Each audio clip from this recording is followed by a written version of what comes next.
देख रहे हैं मी6 न्यूज। నమస్తే, నేను మారుతీరామ్. మీ6 న్యూస్కు స్వాగతం. సిద్దిపేట జిల్లా కొమరవెల్లి మల్లికార్జున స్వామి దేవాలయంలో ప్రధాన అర్చకులుగా విధులు నిర్వర్తిస్తున్న మహాదేవుని మల్లికార్జున్ ఉగాది పర్వదినం సందర్భంగా రాష్ట్ర ప్రభుత్వం అందించే పురస్కారానికి ఎంపికయ్యారు. 3 దశాబ్దాలకు పైగా ఆలయంలో ఆయన అర్చకుడిగా సేవలందిస్తూ ప్రస్తుతం ప్రధాన అర్చకుడి హోదాలో కొనసాగుతున్నారు. 1996 నుంచి వంశపారంపర్య అర్చకుడిగా విధుల్లో చేరారు. దేవాదాయ శాఖ ఆధ్వర్యంలో నిర్వహించిన అర్చక ప్రవేశ, వర, ప్రవర పరీక్షల్లో ఉత్తీర్ణులయ్యారు. ఆ తర్వాత 2010లో ముఖ్య అర్చకుడిగా, 2013లో ఉప ప్రధాన అర్చకుడిగా పదోన్నతులు పొందారు. 2020లో ప్రధాన అర్చకుడిగా నియామకమయ్యారు. అప్పటి నుంచి ఉత్సవాలు ఈయన ఆధ్వర్యంలోనే కొనసాగుతున్నాయి.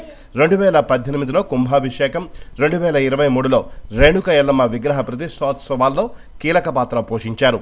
ఉగాది రోజు రవీంద్ర భారతిలో జరిగిన తెలంగాణ భాషా సాంస్కృతిక శాఖ మరియు దేవాదాయ ధర్మాదాయ శాఖ ఆధ్వర్యంలో నిర్వహించిన ఉగాది పురస్కారాల్లో భాగంగా శ్రీ కొమరవెల్లి మల్లికార్జున స్వామి వారి దేవాలయ ప్రధాన అర్చకులు మహాదేవుని మల్లికార్జున్కు రెవెన్యూ ప్రిన్సిపల్ సెక్రటరీ శైలజారామ అయ్యర్ మరియు దేవాదాయ ధర్మాదాయ శాఖ కమిషనర్ శ్రీధర్ చేతుల మీదుగా పురస్కారం అందుకున్నారు.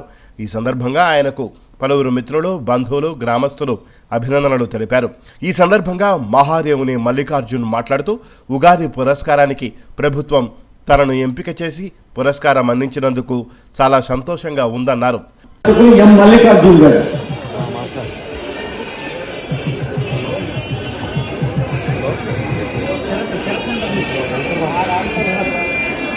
మల్లికార్జున